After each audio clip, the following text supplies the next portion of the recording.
welcome to another episode of The Shot with Cosmos. Take a shot to the Big and Little Dippers. Oh, shit!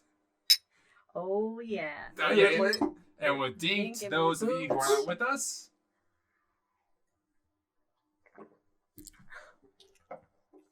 And by the oh shit, you recognize that this is not the first shot we've done today. Oh, no. Okay. Whew. All right.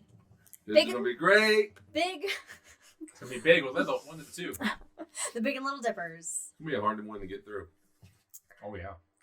I think that most people are familiar with the Big and Little Dippers so. in the night sky. If Most not. people. I mean, there's some people that don't look up ever. But the Big and Little Dippers are not actually constellations. What? What? What are they called? Okay, I will What? get to that. But they're located in the northern part of the sky, and they belong to official constellations that are known as Ursa Major and Ursa Minor, Gasp. Big and Little Bears.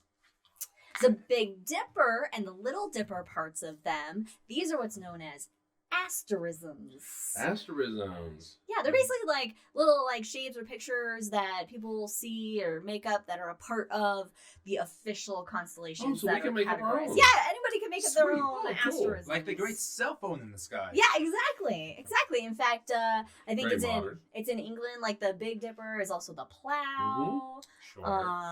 And like I think in like Saudi Arabia, it's a funeral procession. Oh, that's fun. That's Don't wow, get us I got started. one. right. Don't get us started in China and the kingdoms. Oh my They got gosh, some weird, they got there's- some fantastic So stuff. each culture, everybody kind of has their own interpretation of the night sky. They see their own pictures up there. And officially, we go by the more Greek constellations, at least in the northern hemisphere. Most of them Yeah. come from the ancient Greeks. And that's because when science started to get popular around the 1600s or so. So sorry, Mike and I looked at when science began getting popular. Okay, yeah, scientific revolution, at one point in time, people were like, oh, science, that's cool. Nowadays, Yeah. sad times. Yeah. But there was this big kind of a big rebirth of Greek and Roman culture and art Mhm. along with it. Mhm. And so Italian dudes like made maps of the sky, and they made the constellations to be like Greek, based on Greek Yeah. sure. heroic figures and whatnot. Also Ptolemy, but yeah. Ptolemy, whatever. All right. Okay. So that's why most of the constellations in the northern hemisphere are Greek, like Mhm. Ursa Major and Makes Ursa sense. Minor. Go Yeah. to southern hemisphere, you got a whole different set. You got like telescopes and microscopes and That- shit, because that's when another you got shot. other explorers going down. But anyway, we're focusing Big and Little Dippers, the Big and Little Bears. So the Big Dipper is actually a really helpful guide point in the sky to help you find the North Star, Oh my God. also nice. known as Polaris. Nice. So when you're lost, if you can find the Big Dipper, which is a bright collection of stars that looks like something that dips into something, a big ladle or a spoon, it's got four Drinking stars gorge, if that you will. make the bowl, so to speak, and three stars that make Mhm. up the handle. Mhm. Well, the two edge stars of the bowl, the bottom one is called Merak and the top one is called Doobie. And what do you do? You draw a line from Merak to Doobie, make 5 doobies, doobie doobie doo, Doobie-doobie-doo. straight to the North Star, the next brightest star you hit from Doobie. And if you do 5 doobies, you're Well, not you seeing may the North never Star find the North anymore. Star. You're gonna see a whole lot of stars and other things. Love you, Linda. So, the Big and Little Dippers, they rotate essentially as the Earth rotates Mhm. around the North Star. Yeah. All right, and so they're very easy to spot. Little Dipper, it's pretty dim. You need dark skies to see it, but the Big Dipper really stands out. Now, the rest of the stars that make up the Big Bear that the Dipper is part of, some of them are fairly dim, where you Yeah. would need dark Yeah, skies to that's see fine. them Yeah. to make out maybe a bear. All right. Yeah, but there's an issue. There's an issue with these bears. If you go to your local planetarium, What's the issue? and if you go see a star show, the It's the benefit face. is you'll get a night sky show, and they'll draw the lines out for you, so you Oh. can see what the constellations actually look like. Okay. Oh, okay. So Uh-huh. that's where you see the issue. Yes. Sure. Okay. And when they paint their pretty line picture, these bears have something that bears are not supposed to have, and that is really long raccoon-like tails. Oh, I thought you were gonna say furry feet like hobbits. Furry No. feet like hobbits. Luckily, we don't have our drinking rules on the shot. So the big and little bears, they have these long tails. Well, like most of the Greek constellation, the Greeks, they have stories, they have myths that I go love along. myths and legends like the ring. So, Mhm. the big and little bears were not originally bears. What? Yeah. Wait, what? Yeah. Oh, Were shit. they?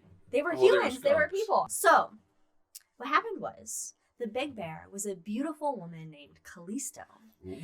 Now Zeus, kind of a hoe. He went around just hitting up all the earthly ladies, ran into Callisto. Literally hitting up. Yes, Yeah. and he was like, King of the Gods, you feel me? And she may have said yes, she may have said no. It doesn't matter to Zeus. Oh, she said no. So, anyway, Zeus, as we know, married Queen of the Gods, Hera, jealous woman, does not like Zeus's behavior at all, but she really can't do anything about it. It's because he can throw lightning bolts. But she's still fucking Hera. But she's Hera, so she can enact her revenge on the victims of Zeus. So, she turned Callisto into a bear. Oh, what Ooh. A fucking bear. So Callisto one day, human, beautiful woman, and then all of a sudden, fucking bear. Like, what the fuck? You know? And so she's just in the forest, just like, what is going on? It's fair. And then, Wait, it's like the weekend from the Super Bowl. yeah, no one knows what's happening. Remember I don't the know. meme? Sports. Remember the meme when he's like looking around? Anyway, continue. I Okay, apologize. anyway. All right. So she's in the forest, and she spots her son, Arcus. Now, her son, Arcus, he's a great hunter. Of course. Okay, he's out there in the woods to hunt, and Arcus looks over and sees a giant bear. A giant bear! My God! Now the bear, his mother, is looking at him, going, "Surely my son will recognize me." She's so excited to see him. She starts running towards him. Arcus sees a giant bear, galloping towards him at if full this is speed. if this is Elden Ring, I have two Okay. weapons now. Yeah. Ready to go. Yeah, so he gets his bow out. He's getting ready to shoot this bear. Of course. Zeus sees this, and he feels really bad. And he doesn't want Callisto to get murdered by her son. So he changes his son back So- into a human? Okay, so he sees this, and he decides, because this is the most logical, to turn Arcus into a little bear. Oh! And then he won't kill his mom. Trifle! And then, to protect both of them from Hera, Queen of the Gods, he grabs them by their short, normal, stubby bear tails, swings them around, stretching their bear tails out, because that's how anatomy works, and throws them up into the sky, where they forever can chase after each other, safe from Hera. Love it. With really long beaver With tails. really long, Long, beaver, fluffy raccoon, fluffy tails. They're beaver tails. Now, the moral of the story. Oh. Oh, there's a moral. There's a What's the moral. moral? The moral of the story is, everybody, Zeus is bad news bears. Bad news bears. And that's been a shot with Cosmos was Cosmos. Thanks for joining us, everyone, and take a look at the night sky and look for those dippers.